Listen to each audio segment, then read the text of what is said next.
Hello everyone, my name is Dr. Hariom Rajoria. I did my MBBS from Far Eastern Federal University, Russia, and I cleared my FMG in first attempt and got a score 196 out of 300. तो मेरे इस channel पे बनाने का उद्देश्य ये है कि मैंने अपना FMG कैसे फर्स्ट अटैम्प्ट में क्लियर किया, मुझे क्या क्या दिक्कत आई, जैसे लास्ट ईयर जैसे ग्रेजुएशन के बाद इंडिया वापस आने के बाद क्या क्या दिक्कत आता है।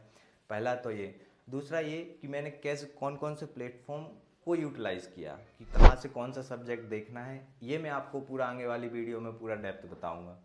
और जो फाइनल ईयर जो अभी स्टूडेंट्स हैं वहाँ पर रशिया में फाइनल ईयर में स्टडी कर रहे हैं, उनके लिए बताऊंगा कि वो लास्ट ईयर में जैसे क्या रहता है, डॉक्यूमेंटेशन प्रोसेस थोड़ा सा लेंदी होता है, तो उसमें मैं बताऊंगा कि आपको डॉक्यूमेंटेशन प्रोसेस के साथ साथ आप अपनी स्टडी पर फोकस कैसे कर सकते हैं। जो लास्ट ईयर एग्ज़ाम होता है, फाइनल ईयर जो एग्ज़ाम होता है डिग्री के लिए, वो आप उसके साथ साथ अपनी पढ़ाई को कैसे फोकस मैनेज कर सकते हैं, क्योंकि वो पढ़ाई करने के साथ साथ आपको अपनी एफएमजी के लिए वीडियोस देखना, दूसरा क्यू बैंक करना, ये बहुत इंपॉर्टेंट चीज़ होता है।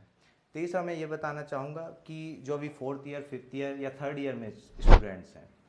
वो किस प्लेटफॉर्म को यूज़ करें, कौन कौन सी वीडियो किसको कहाँ से देखना है। दूसरा कि इसके साथ साथ ये रहता है कि कौन से क्यू बैंक करना रहता है, क्वेश्चन कैसे प्रैक्टिस करना रहता है, क्लास जाना रहता है तो वहाँ क्लास जाते जाते आप वीडियो को कैसे यूटिलाइज़ करेंगे।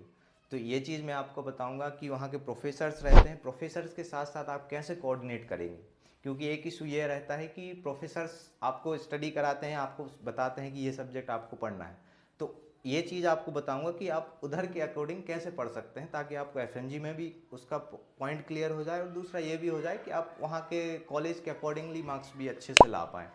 तो मेरा ये उद्देश्य है कि ये चीज़ मैं आपको प्रॉपर क्लियर करूँगा आने वाली वीडियो में, कि जो फर्स्ट ईयर से सिक्स ईयर जो कैरिकुलम होता है उसमें आप अपने आप को एफएमजी के लिए कैसे मैनेज कर सकते हैं, ताकि आप फर्स्ट अटैम्प्ट में ही एफएमजी पूरा क्लियर कर सकें। तो अब मैं अपने जर्नी के बारे में ब्रीफली एक्सप्लेन करूँगा। मैं 2019 में रशिया गया था और 2025 में एफएमजी क्लियर करके एज अ इंडियन डॉक्टर अब मैं यहाँ पे काम कर सकता हूँ। तो मैं आपको यही बताना चाहूँगा कि सबसे पहले पॉइंट ये रहता है कि आप कौन सी कंट्री चूज़ करते हैं एमबीबीएस के लिए, क्योंकि मेरा भी नीट में नहीं हुआ था, क्वालिफाई था केवल, वहाँ पे इतना स्कोर नहीं आया था कि गवर्नमेंट कॉलेज यहाँ पे मिल सके, और प्राइवेट का फीस तो सबको मालूम है कि ओवर बजट हो जाता है। तो मैंने रशिया ही चूज़ क्यों किया, या अदर कंट्री कौन सा अभी के रूल्स रेगुलेशन के हिसाब से सही रहेगा, मैं आपको इसमें एक्सप्लेन करूँगा। और रशिया के अंदर भी कौन सा, या अदर जो कंट्रीज़ है उसके अंदर में आप कौन से कॉलेज आप चूज कर सकते हैं, रूल्स रेगुलेशन फॉलो करता है कौन सा कॉलेज, वो आपको एक्सप्लेन करूँगा। क्योंकि कहीं ना कहीं आपका एफएमजी, आपको इंडिया आने पर आपको एफएमजी क्लियर करना ही पड़ेगा, उसके अलावा आपके पास कोई ऑप्शन नहीं है। तो इसमें कॉलेज सिलेक्शन और कंट्री सिलेक्शन बहुत इंपॉर्टेंट होता है, क्योंकि मेरा फर्स्ट अटैम्प्ट में ही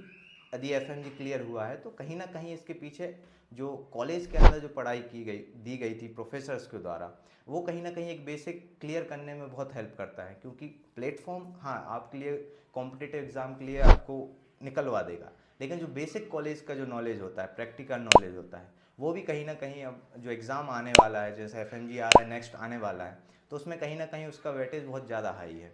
तो मैं उसमें पूरा आपको एक्सप्लेन करूँगा कि आप कैसे कैसे सिलेक्ट करोगे, ताकि आपको जो मुझे दिक्कत आई, जो जब मैं भी 2019 में गया था तो उतना गाइडेंस नहीं था, तो मुझे मैंने जो मिस्टेक की वो आप ना करें, ये मैं ट्राई करूँगा एक एक चीज़ ब्रीफली। और आप यदि मुझसे कनेक्ट होना चाहते हैं तो उसमें प्रॉपर मुझे पर्सनल आप मुझसे बात कर सकते हैं, मैं आपको एक्सप्लेन करूँगा कि आपको क्या क्या चूज़ करना चाहिए, आपको कैसे पढ़ाई करना चाहिए, आपको कॉलेज में कैसे रहना है, रशिया में आपको क्या क्या रूल्स रेगुलेशन फॉलो करना रहते हैं, वहाँ के यूनिवर्सिटी में आपको कैसे रहना है, आपको वहाँ पे प्रिपरेशन कैसे करनी है, ये मैं आपको इस वीडियो आने वाली वीडियो के माध्यम से आपको बताऊँगा।